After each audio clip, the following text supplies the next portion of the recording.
मित्रांनो, तुमच्या घरात लक्ष्मी का येत नाही? 7 पिढ्याचं दारिद्र्य हटवायचं आहे का? आज मी तुम्हाला सांगणार आहे, माता लक्ष्मी तुमच्या घरात कशी स्थायी राहते. फक्त या 8 गोष्टी पाळल्यास. आणि त्यात एक छोटीशी चूक झाली की श्रीमंती दूरच राहते. श्री स्वामी समर्थ. नमस्कार मित्रांनो, आपल्या यूट्यूब चॅनलमध्ये तुम्हा सर्वांचं स्वागत आहे. घरात धन कशामुळे येतं? मनुष्य धनवान केव्हा बनतो? आज मी तुम्हाला या व्हिडिओमार्फत धनवान बनण्याचे काही कारण आणि एक अत्यंत पवित्र कथा सांगणार आहे. त्यामुळे ही कथा शेवटपर्यंत लक्ष देऊन नक्की ऐका. आणि ही कथा ऐकल्याने तुमच्यावर माता महालक्ष्मीची कृपा होईल. 7 पिढ्याचं दारिद्र्य हटेल.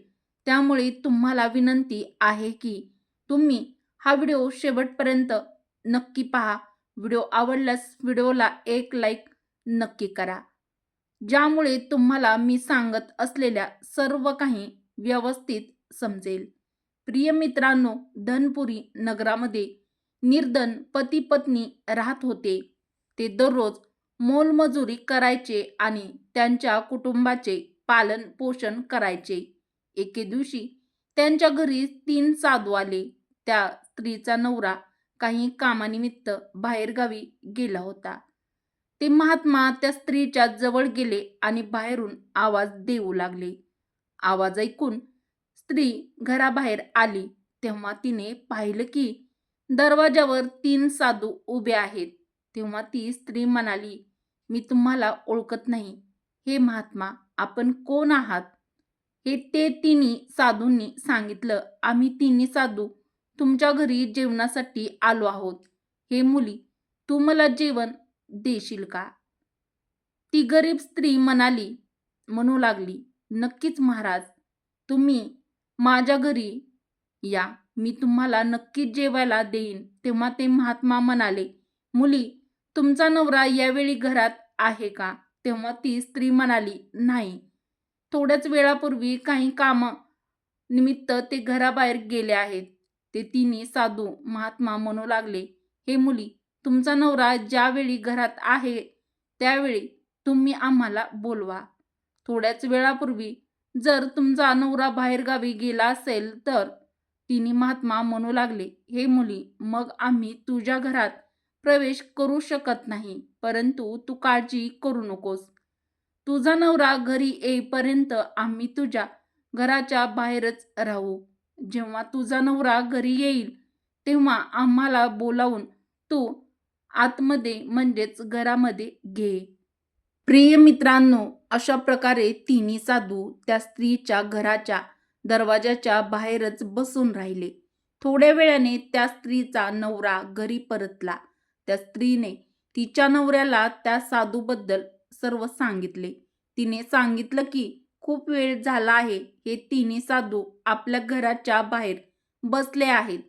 त्या तिघांनाही जेवण हवे आहे, परंतु तुम्ही घरात नव्हता, यामुळे ते तिन्ही साधू घरामध्ये आले नाही. जर तुमची अनुमती असेल तर त्यांना आपल्या घरात बोलावून मी त्यांना जेवायला वाढते." नवरा बोलू लागला, "यामध्ये विचारण्यासारखं असं काय आहे? तू आत्ताच जा आणि त्या तिन्ही साधूंना बोलावून घेऊन ये आणि त्यांना जेवायला वाढ." मित्रांनो, आता नवऱ्याने अनुमती दिल्यानंतर ती स्त्री त्या साधूजवळ पोहोचली आणि म्हणाली, "हे महात्मा, आता माझा नवरा घरी परतला आहे. कृपया तुम्ही घरात या." मित्रांनो, त्या स्त्रीचं म्हणणं ऐकून ते महात्मा म्हणू लागले, "हे मुली, आम्ही तिन्ही साधू कोणाच्याही घरात एकत्र प्रवेश करत नाही. कारण आम्हा तिघांमध्ये एका साधूचं नाव धन आहे, दुसऱ्याचं नाव सिद्धी आहे आणि तिसऱ्याचं नाव प्रेम आहे. तू जाऊन तुझ्या नवऱ्याला विचार की तुम्ही सर्वात अगोदर कोणाला घरामध्ये बोलावू इच्छिता." मित्रांनो, साधूचं म्हणणं ऐकून ती स्त्री तिच्या नवऱ्याजवळ पोहोचली आणि तिने साधूचं सर्व म्हणणं तिच्या नवऱ्याला सांगू लागली. ती म्हणाली, ते तिन्ही साधू आपल्या घरामध्ये प्रवेश करणार आहेत. पहिल्या साधूचं नाव धन आहे, दुसऱ्याचं नाव सिद्धी आहे आणि तिसऱ्याचं नाव प्रेम आहे. तिघे घरात एकत्र प्रवेश करत नाही. त्यांनी मला तुम्हाला विचारण्यास सांगितलं आहे की सर्वात आधी तुम्ही कोणाला बोलावू इच्छिता? मित्रांनो, बायकोचं हे बोलणं ऐकून नवरा खूपच खुश झाला आणि बोलू लागला, "तू एक काम कर. आपण खूपच गरीब आहोत. आपल्याला धनाची खूप जास्त गरज आहे. तू बाहेर जा आणि धन नावाच्या साधूला आपल्या घरात बोलावून घेऊन ये. आपल्या घरात धन आल्यामुळे आपल्या घरातून गरिबी नाहीशी होईल. आपण धनवान, श्रीमंत बनू." आजच्या या जमान्यात कुठला असा व्यक्ती आहे ज्याला धन नको आहे? असं म्हणतात ना, दात वेगळे केल्यामुळे सापाचं काहीच महत्त्व राहत नाही, तर ताकदीशिवाय हत्ती काहीच कामाचा नाही. त्याचप्रमाणे या संसारात धनाशिवाय पुरुष फक्त नावाचा पुरुष म्हणून शिल्लक राहतो. सर्वजण धनानेच बलवान बनतात.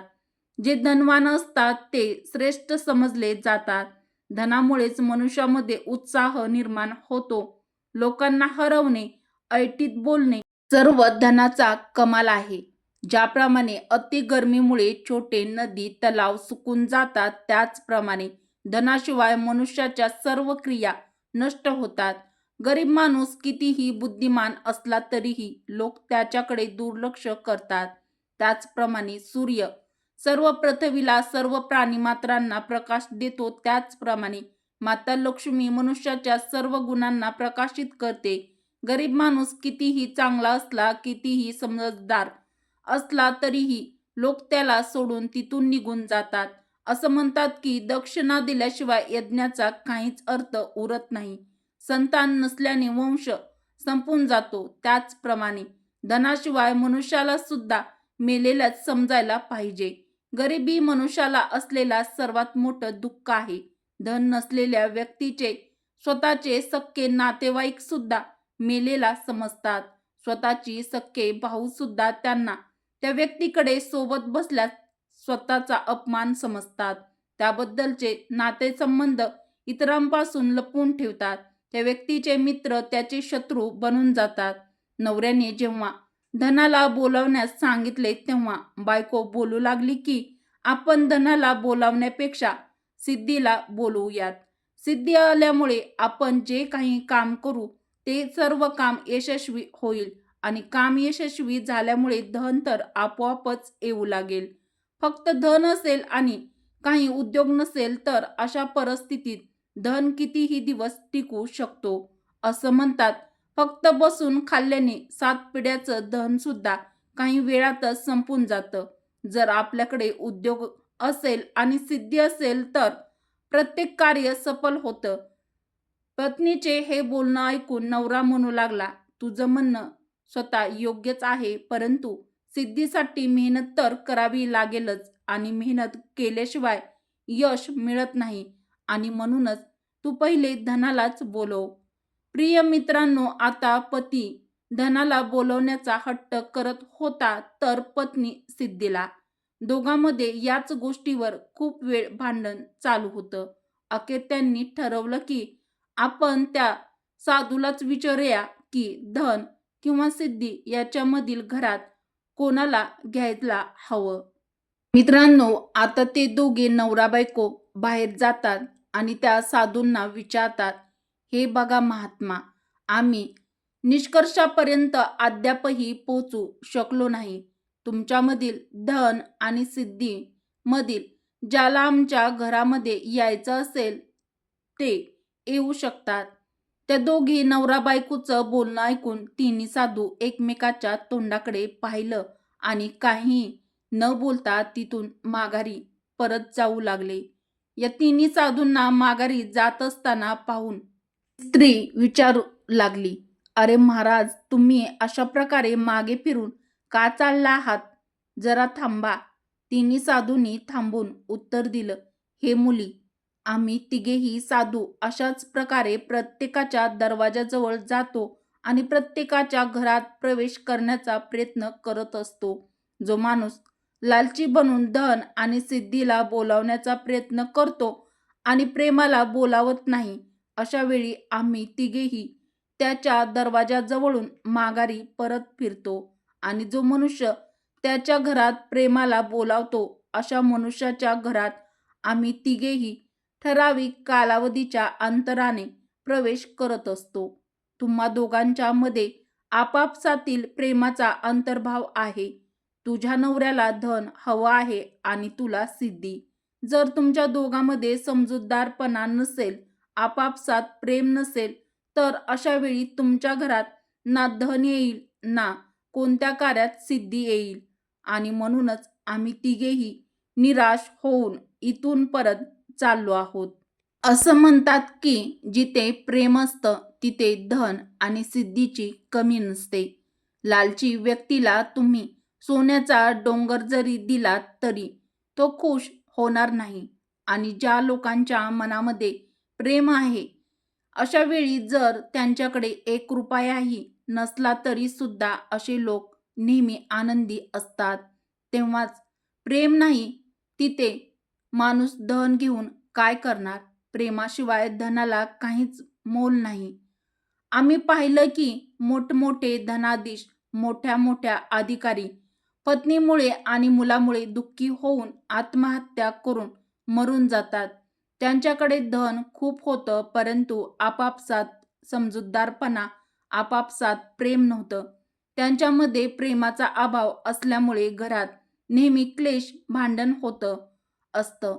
मनामध्ये नेहमी अशांती राहत असे आणि म्हणूनच त्यांच्याकडे अपार धन संपत्ती असूनही असे लोक आत्महत्या करतात. असं धन त्यांना प्रेम मिळवून देऊ शकलं नाही आणि म्हणूनच म्हणतात की प्रेमाविना धनाला काहीच किंमत नाही. ज्याप्रमाणे म्हातारपण सुंदर रूपाला नष्ट करतं, तसंच आशा धैर्याला संपवते, मृत्यू प्राणाला संपवतो, त्याचप्रमाणे दोष पाहण्याची सवय असणारे धनाचा नाश करत असतात.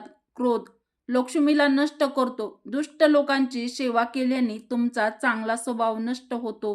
त्याप्रमाणे काम लज्जेला संपवतो. त्याचप्रमाणे आपापसातील भांडण धन आणि प्रगतीला थांबवतात. मनुष्याच्या घरात धन येण्याचे सर्वात मोठं कारण आहे त्याच्याद्वारे शुभकार्य. शुभकार्याने लक्ष्मीची उत्पत्ती होते, प्रतिभेने लक्ष्मीची वृद्धी होते आणि हुशारीने लक्ष्मी सदैव वृद्धी होते. धनवान बनण्यासाठी ही 8 कामे करणे तुम्ही जरूर टाळावे. त्यातील पहिलं काम आहे दारू पिणे टाळावे. नंबर 2 भांडण करणे टाळावे. नंबर 3 समाजासोबत वाईटपणे म्हणजे वैरत्वपणे वागू नये. 4 पती पत्नीमध्ये कधीही मतभेद नसावे. 5 कुटुंबामध्ये कधीही मतभेद नसावेत. 6 वरिष्ठ अधिकाराच्या माणसासोबत कधीही मतभेद करू नयेत. अत्यंत महत्त्वाचं पुढील 7 स्त्रिया आणि पुरुषामध्ये वाद विवाद, भांडण, तंटा, कलह नसावेत. 8 वाईट मार्ग जे अधर्माने भरलेले असतात, अशा वाईट मार्गांचा वेळीच त्याग करावा. मित्रांनो, जर या गोष्टींचा त्याग केला तर माता लक्ष्मी तुमच्या घरामध्ये स्थायी वास करेल. तुमच्या घरामध्ये धन, धान्य, सुख, समृद्धी कशाचीच कमतरता भासणार नाही. माता लक्ष्मी तुमच्या घरामध्ये सदैव निवास करेल. तुमच्या घरामध्ये सुख, समृद्धी, शांती, समाधान, वैभव आणि धन, सिद्धी आणि प्रेम सदैव तुमच्या घरामध्ये वास करेल.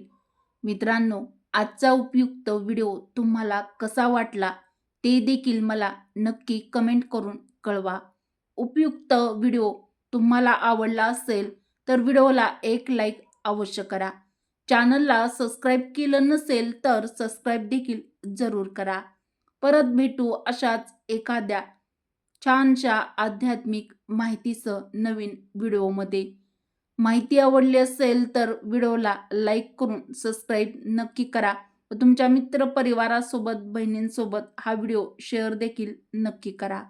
श्री स्वामी समर्थ. जय माता लक्ष्मी. जय श्रीकृष्ण. जय श्रीराम.